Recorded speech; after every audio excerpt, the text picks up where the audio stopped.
something in that world without sound, where only he and his target existed. Rue. He heard a voice, someone's voice in his ears. His mind was being pulled away. But everything was forgotten, drowned out by his furor. That moment, his eyes trained on the single thing that gave his existence any meaning but Gar. The voice became clearer. It began to hold meaning. If he heard it clearly, there would be no going back. That was why Subaru brushed everything away to escape from the overwhelming fear that pursued him. Still right on his heels, with everything's over, rushed him his fall. Well, that place canned actions, with everything's over rushed him back. That was Subaru! Shumac! Betraying the clear as a bell voice in his ears, Subaru chanted the incantation at the top of his lungs. A black cloud erupted, dyeing the reddish-brown soil of the parade square black, blotting out everything. A realm of oblivion unfolded. Within it, Subaru rushed forward, shouting in his guttural voice. In this space where reason held no sway, his brain commanded his arms to swing down. The dark cloud swallowed the limbs stretching in front of him, ignoring all else to do as they were commanded, so that the tip of something might reach weak. So, this is your secret weapon, then? Clear as day, Subaru heard the voice in a world that should be soundless. The black cloud brightened, and from within the source of light, a wooden sword cut through the air, mercilessly slamming Subaru's body down to the ground. I did not expect that you would use dark-type magic. I admit you caught me by surprise. Subaru, lying on the ground with his limbs splayed, gazed up at the sky in a daze as he faced reality head-on. However, your training is deficient. Such low-level magic can only work on someone of lower ability than you, or perhaps an unintelligent beast. Such a plan would not work against a single knight of the Royal Guard. The voice seemed to carry pity. Pity that crushed Subaru's heart and told him to give up on everything. He had thought he could change his situation. He thought that even he could accomplish something. You are irredeemably powerless. You have no place by her side. Those words, at least, he wished to refute. Words that denied that his life held any meaning. Subaru moved his neck to glare at the man, trying to get him to at least take that part back. But instead, he caught a glimpse of the silver-haired girl with violet eyes. She was leaning over a terrace on a floor midway up the royal palace wall that overlooked the parade square. Behind her were girls he recognized, each one coldly surveying the results. The thoughts behind her blanched face no longer mattered. Subaru no longer cared what anyone at all thought of him. Or rather, that would have been true if the person standing there hadn't been the absolutely last person in the entire world he wanted to see him in this state. Inside him, Subaru heard a sound like a thread snapping. That was the last thing he knew before his consciousness began fading far, far away. With his mind distinct until that point cut loose, the world quickly lost its color. This time, Subaru's mind truly left anything and everything behind as it plunged to the bottom of the abyss. Subaru. He thought he heard a murmur he should have been unable to. Then, it vanished along with the rest. When Subaru awoke, his brows furrowed as he stared up at an unfamiliar ceiling. To Subaru, who usually woke up more quickly than he liked, the brief period of mental vagueness between sleep and fully waking was precious time. For several seconds, Subaru immersed himself in this boundless, nebulous state as his mind groped for its memories, such as what he'd done before sleeping, what that place was.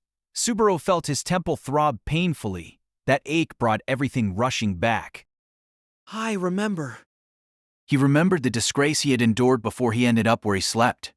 He raised a hand to his forehead, but his eyes were drawn in by the discovery of a serious scar near his wrist that he didn't remember. He immediately realized it bore the traces of healing magic, and that he could feel the traces of wounds on his body meant I didn't die. Touching his presumably cracked forehead and most likely fractured wrist, he let out a sigh, lamenting that the healing had removed all physical pain. If not for the smoldering feeling of humiliation in his chest, he'd almost think the whole thing had never happened. No. Now that Subaru had regained consciousness, the betrayed look she gave him was something no spell could heal. Subaru. Emilia sat on the side of the bed, her violet eyes full of melancholy. For no reason he could discern, she'd folded the white robe she'd been wearing over her lap while watching over Subaru. The rays of the western sun filtering through the open window made Subaru guess it was several hours later, on the same day. The royal candidate discussion's over already? Emilia apparently waited for him to make some kind of excuse before she opened her eyes a little wider, caught off guard by how he tried to pretend nothing had happened. Yeah, it's finished. Most of what everyone wanted to say came out in the throne room, so the rest was mainly working out the minute details about the royal selection. Most things were settled by Roswell approving them. Emilia shook her head, a subtle lament in her voice at her own powerlessness. Subaru realized he took comfort in that. Emilia, regretful she couldn't do anything in the royal selection, was somehow sharing in his misery. Subaru tried to hide it from himself by making an attempt at being glib. That's so. Then you probably wasted a lot of time waiting for me while I overslept. Anyway, let's get straight back to the inn. Gotta pick up Rem and work out plans for the royal selection, right? Subaru. Here in the castle, you don't know who's watching or listening, so best to save the deep talk till we're back at the mansion, right? Or do you have to talk with high-ups in the capital here first? Subaru. Maybe it's best to make non-aggression pacts with some of the candidates here instead. It's tough when you don't know who's coming at you and when. Subaru.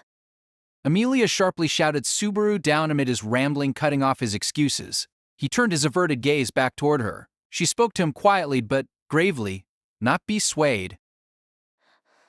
Let's talk. Emilia rose from her seat, her arms tightly hugging the fabric of her folded robe. The stiffness of her cheeks conveyed better than any words that the coming conversation was not about anything good. There are things that I want to ask you. Truly many things. Her lips quivered, as if in hesitation, groping for exactly what subject she should broach. Yeah, I suppose so. Subaru had a pretty good idea why she was hesitant. Everything Subaru had done until then had been completely unexpected. Therefore, Emilia was seeking the right way to ask about Subaru's true intent behind his actions that day. He had only a single, unabashed reason to give. But the question on Emilia's lips was not what he wanted. Then, why did you come to fight with Julius? This answer was much harder to come by. What significance did that battle have? You had a reason for it, didn't you? It's you, so I'm sure you had an important... Already beaten down, Subaru had been waiting in the corridor when Julius appeared before him.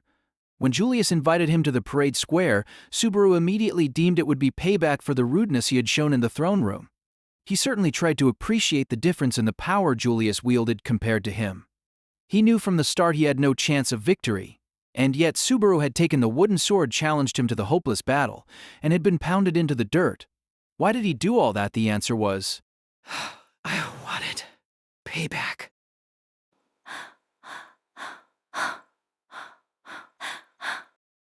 Subaru lifted his face. Looking up at the bewilderment in the silver-haired beauty's eyes, he continued, I wanted to show him that I'm not something to throw away on the side of the road. I thought I could pay him back and show him I could stand by guys like him even if only a little. His words were all jumbled. He resented himself for not being able to put it more clearly. If not for the emotions smoldering in his chest, ramming against his heart, he wouldn't need to endure such conflicted thoughts. Subaru. I was stubborn. I hated him for saying I'm disgraceful, powerless, how I am in the way, how I'm not worthy of you, how he tried to push me away from you, so I took him on. He figured the last one was the straw that broke the camel's back. Yes, Julius had been sternly rebuking Subaru, telling him he wasn't worthy of Emilia. But he didn't even have to say that. Subaru himself knew that more than anyone. To gloss that over, he had desperately worn a mask, feigning ignorance, but that man had easily called his bluff. So unable to forgive him, Subaru had taken him on, leading to the inevitable result. The boy's listless reply, spoken with a hung head, made Emilia's breath catch a little. That's why you? No doubt it was not the concrete reply she had been searching for. Whatever lofty ideals she had held onto, the truth behind Subaru's banal stubbornness betrayed them. Subaru listened to the trace of disappointment slip past her lips. Emilia, Tan, you! Her quivering words had scolded the powerless feeling Subaru into a confession. Emilia hadn't intended to do it. She did not understand how cruel and relentless her act was. That was why, as Subaru spoke with a frail voice, he was unable to even look at her. You just don't understand. That was what he said. The moment he said it, Subaru realized he'd been lashing out. To deny that someone understood was the worst kind of excuse, cutting off that person from your heart. Subaru was unable to keep his face raised when he heard a breathless-sounding voice. You're right. Her agreement, spoken almost like a sigh, made it sound like she grasped what he had said, that she was agreeing not to push the issue any further. Her reaction made Subaru's shoulders ease with a sense of relief. That was when she said, Tomorrow, Rosewall and I will be returning to the mansion. You will remain in the royal capital to focus on medical treatment. Subaru couldn't make sense of her words. Huh? When he tilted his head in confusion, Emilia strove to hide her heavy emotion as she turned toward him.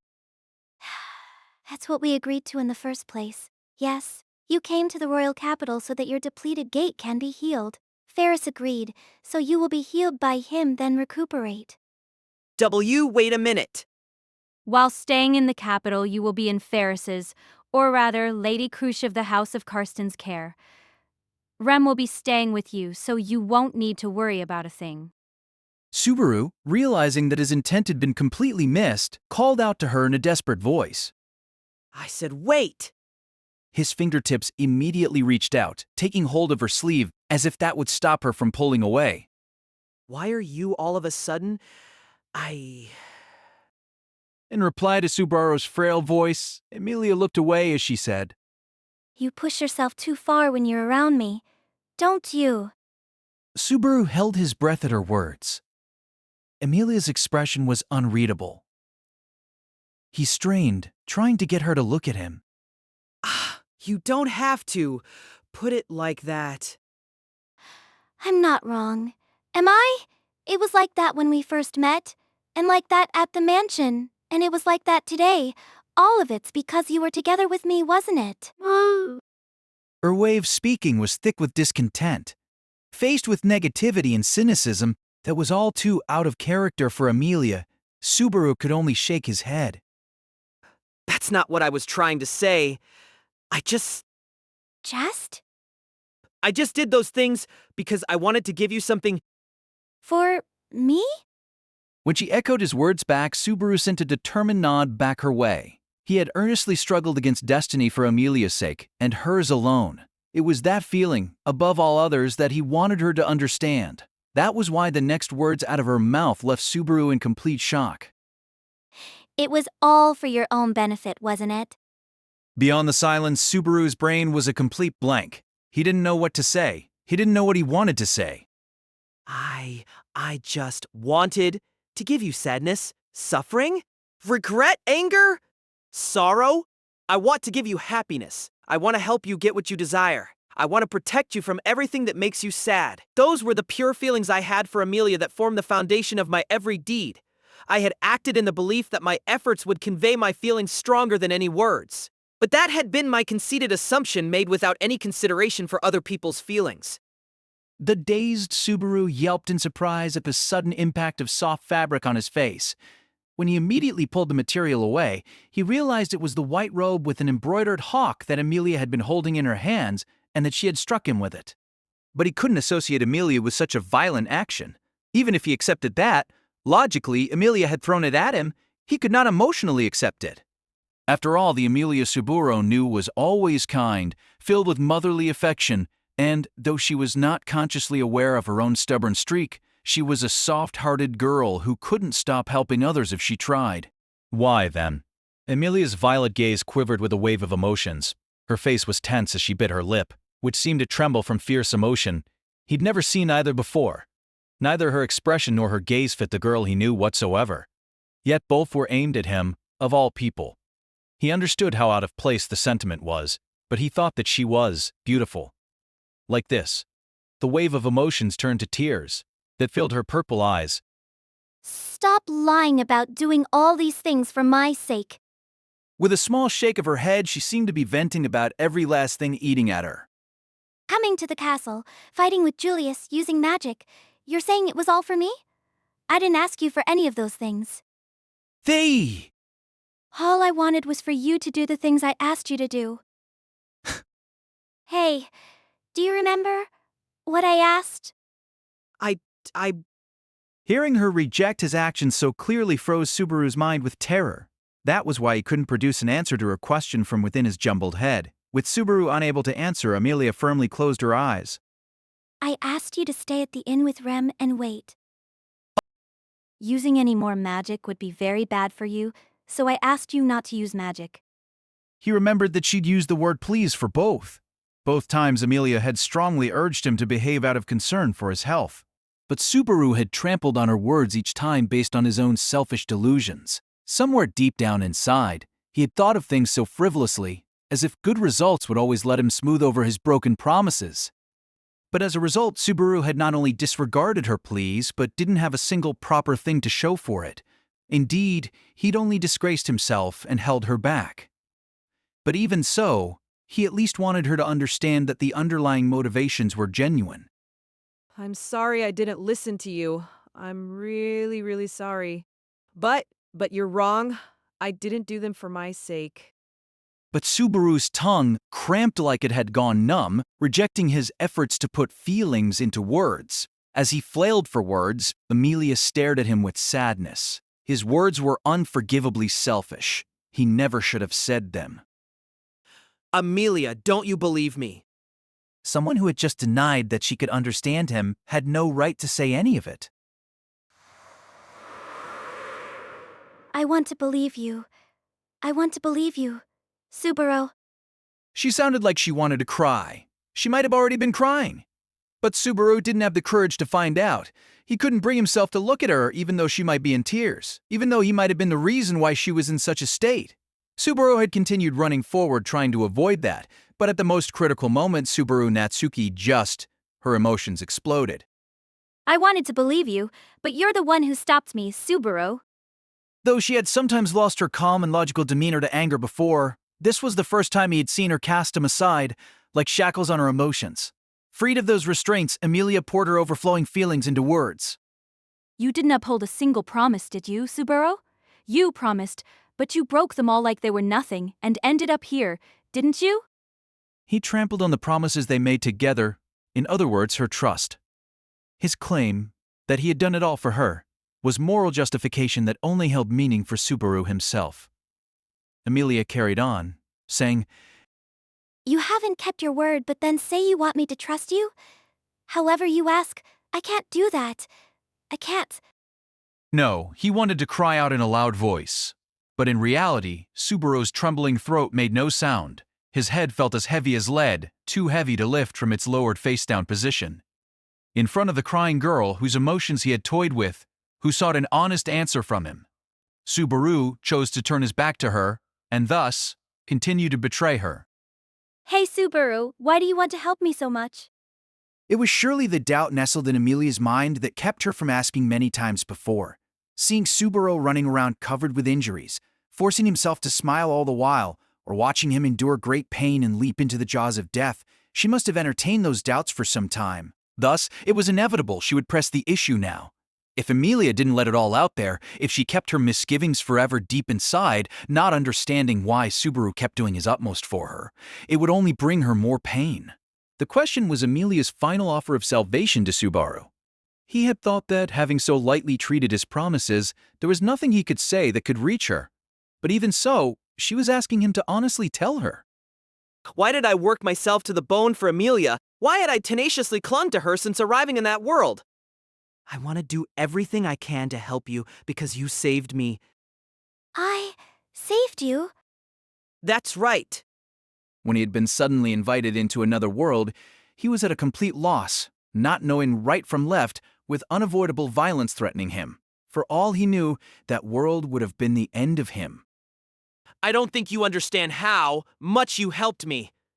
But that saved me, more than words can express. What Emilia had saved back then was not his life, but Subaru himself. It didn't start with Subaru. The first time, it was Emilia who did the saving. Everything he'd done since was nothing more than repaying her for what she had given him. Subaru, I don't understand.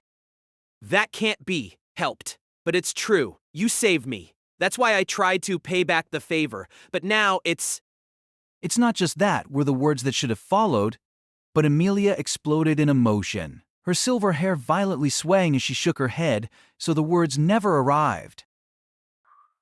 I told you, I don't understand. I saved you. I did no such thing. The first time I met you was at the loot cellar. I'd never seen you before in my life. No, listen to. If I'd met you before that, if that was true, I'd.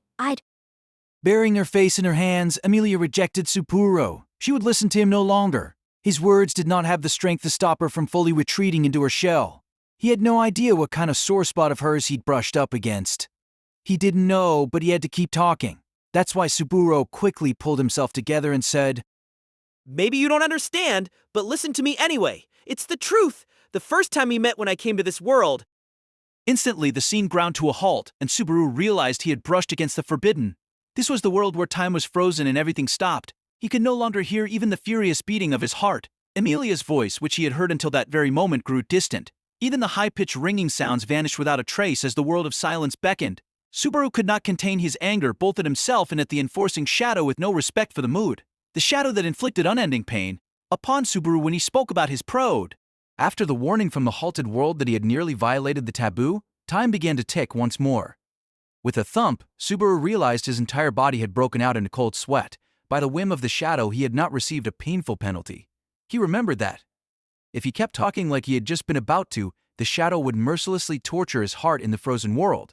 The words he would have spoken tumbled back down his throat. The sincere thoughts he wanted to share had no place to go. A millstone Subaru's shoulders had no choice. Once again, you're not saying anything. Her cold, hard voice battered his eardrums. It sounded like despair, like she'd given up. The uncharacteristic anger, the surge of sadness within her chest that had no outlet. What could he do about them? Even if he tried to tell her how he really felt, she wasn't listening to him anymore. And if he tried to tell her everything, that accursed shadow would get in his way to stop him. Why don't you understand? Subaru. I thought you of all people would understand.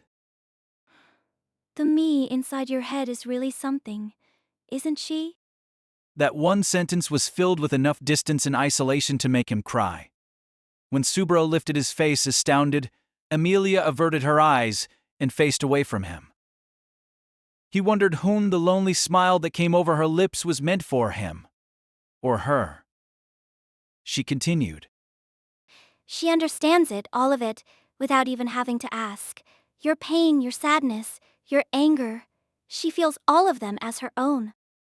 Huh? If you don't say it, I can't understand, Subaru.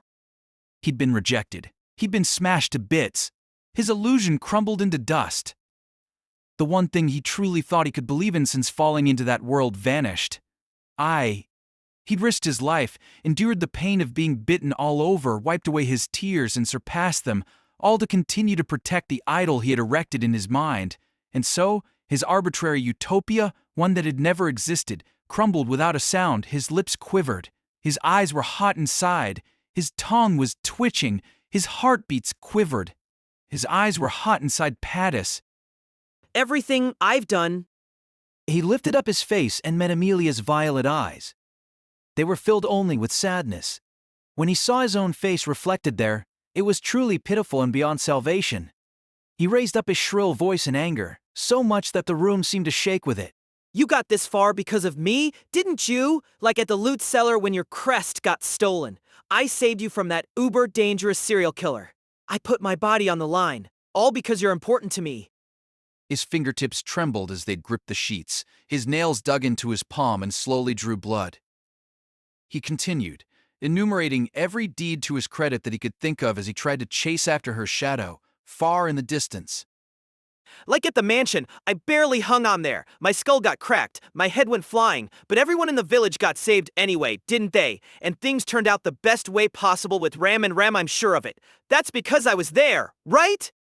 The fact that he had saved everyone at the loot cellar and at the mansion, all that had been possible because of him. These were the deeds Subaru ought to be proud of and rewarded for. He'd come that far. He'd done so much. He added, so much. He added, You have to owe me something for everything I've done for you. He shouted because the meaning of all his actions and the thoughts behind them had been refuted. Subaru's vainglorious search for praise, his gnawing desire for satisfaction, and his egotistical wish to be wanted had been the unconscious extremes that had led him down his path, and all were summed up in a single defining word. With a halting, shaky voice, Emilia said to Subaru, who was breathing roughly with sweat on his brow, Right. Her words had a tone of acceptance, of resignation, of resolve. In other words, it was the end. Subaru, I owe you a huge, incredible debt for many things you've done, so Yeah, that's right. That's why I'll repay it all to you. Then we can end this. Her statement, incredibly clear, raised Subaru's face like he had been kicked. And when he saw that Emilia's gaze was even hollower than before, he realized that his hasty words should never have been spoken. In a childish tantrum, he had trampled even his purest thoughts underfoot, throwing it all away. That's enough, Subaru Natsuki. If the relationship between them was only about repaying favors, that relationship would end as soon as the debt was repaid. That was the only conclusion the situation could reach, now that he'd tallied up the things he'd done in the hope of giving her something without the slightest thought of a reward. Ever since their first intimate encounter, she had called Subaru by his first name. He understood all too late that he could not recover the affection he had lost. Harem will come later. Do as she says. Everything else, I will arrange afterwards, so... He couldn't even reply. Nor was there anything he could ask of her. Emilia began to walk, putting distance between them. Physical distance, but an emotional distance that was far greater. In that moment, Subaru lacked the courage to reach his fingers toward her back, or even to watch her as she left. When Emilia reached for the door, she abruptly stopped and murmured. Hi? She spoke in a soft voice, like she wanted to say it less to Subaru than to herself. Got my hopes up. I thought, just maybe, you wouldn't give me special treatment. Subaru, I thought you could look at me like an ordinary person, like an ordinary girl. The same as any other. This was the girl that had demanded fair treatment in the chamber at the royal selection. The fact she was a half-elf must have caused her intense and prolonged suffering for her wish for something so meager. But Subaru replied with a faltering, quiet murmur of his own. I can't do that.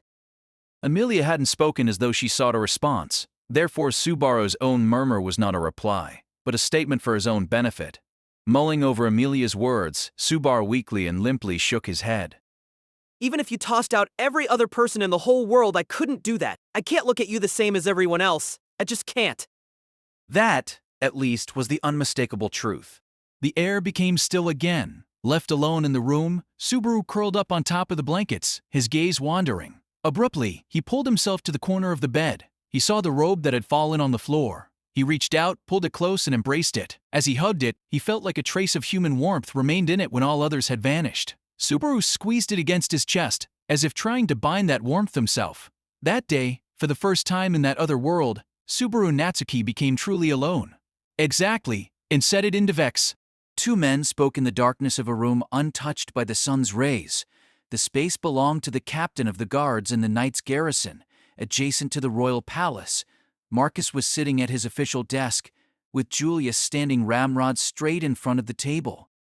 So do you have anything to say, Sir Julius? No, nothing at all. Everything is in accord with the report.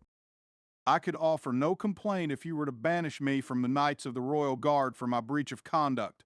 Do as you will, Captain. Julius pulled his sword out of the scabbard at his hip and offered it across the top of the desk. The sight of Julius offering up his sword drew a deep sigh out of Marcus. So during a discussion about the royal selection, you detained a man related to one of the candidates, led him to the parade square, beat him senseless, and sent him off to be healed. Judging from the contents of this document alone, I cannot simply let this pass with a slap on the wrist. But the better question was what in the world the finest of knights was thinking when he did such a thing. Naturally, the knightly blood was not so thin in Marcus that he could not hazard a guess. He continued. I am at liberty to take circumstances into account. Many of your fellow knights at the parade square have entreated me to show leniency. Having said all this, you indeed went too far. Did you find his tarnishing of your knightly pride unforgivable to that extent? Glossing this over will only give rise to personal grudges. My personal shortcomings are solely to blame. Please, Captain, do not waste any more words for my benefit. Julius did not relent, meekly awaiting his punishment to the very end. Marcus lowered his eyes, considering what words to use in light of his unyielding stance. Then Ferris opened the door, entering the room with his well-worn guard uniform and a casual attitude. Hi, sorry to keep you waiting. Your dear fairy has returned. Seeing Marcus and Julius facing the other, Ferris put a hand to his mouth and smiled mischievously. Meow. Did fairy come at a bad time? You're sharing such passionate looks. Cease that idle prattle and report, you precocious brat.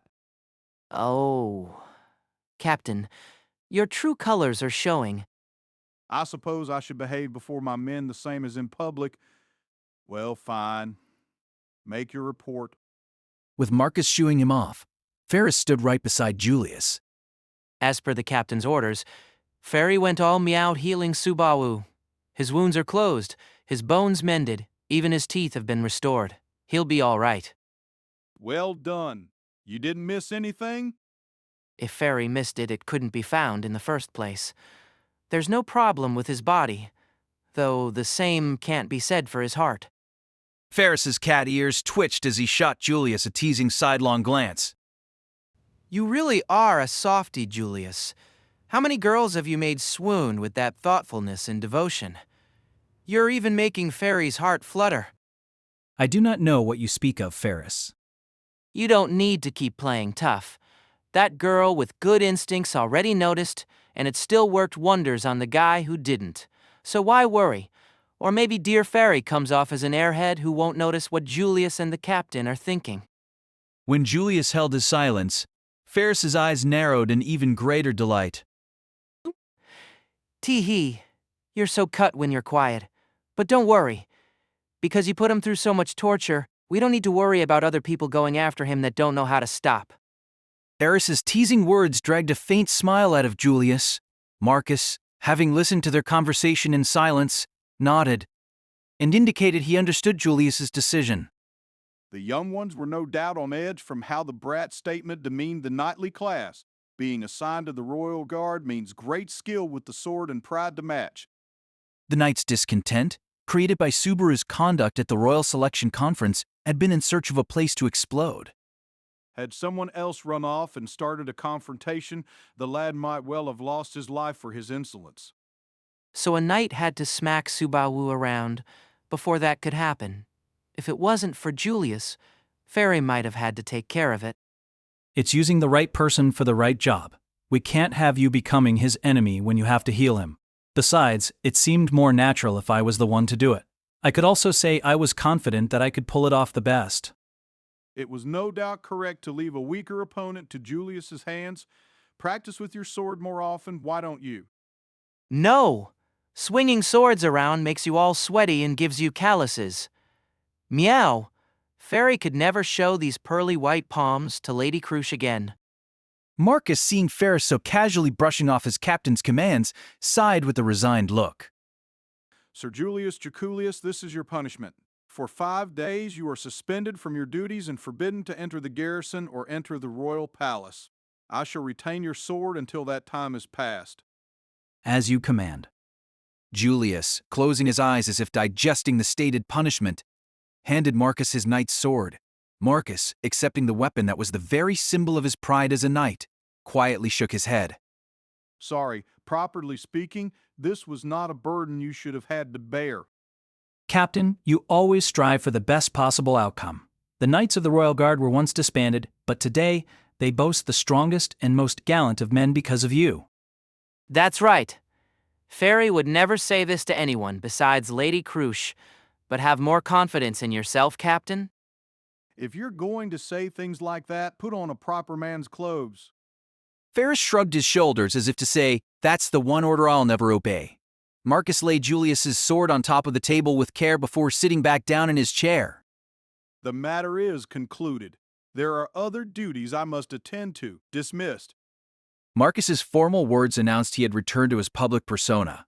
When the other two left the room, the atmosphere became tranquil once more. Marcus, now alone, leaned back into his creaking chair and glared up at the ceiling. The affair on his mind was separate from the mock combat, and concerned a report he had received from the castle guards after the conference's conclusion. Should an intruder in the castle bear the family crest of the hawk, let him pass, so read the order issued to the guards at the palace gate. That order was why the guards had requested instructions from Marcus after they captured the old man related to Felt. In other words, the appearance of an intruder was set in stone from the very beginning. When the clownish visage of the man who had issued the command came to mind, Marcus ground his teeth. Damn you, Rosewall. What the hell are you planning? His stony face burned with irritation as he pondered what the eccentric might be up to. Meow. The captain's not too smooth, either. He saw the whole thing through, so why couldn't he just drop it altogether? Allowing such an act to go unpunished would be unacceptable even under these circumstances. I wouldn't wish for that either. Ferris was gazing at the side of Julius's handsome face as the two walked down the corridor of the garrison side by side. Ferris's lips pouted at how Julius looked so satisfied. So, Julius, what are you going to do, meow? Naturally, I will follow my captain's command and spend time at the mansion. I will explain the situation to Lady Anastasia. My only concern is whether she can take it easy, in the meantime. But you like that about her, don't you? Fairy can tell. Ferris's cheeks puffed up as he put his own spin on Julius's words. Julius then looked at his cat-eared companion as if he just remembered something. Incidentally, Ferris, about the boy from earlier.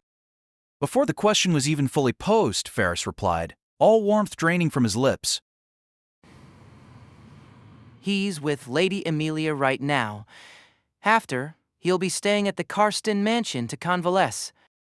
Accepting the reply, Julius closed his eyes and pondered for a time. Convalesce, is it?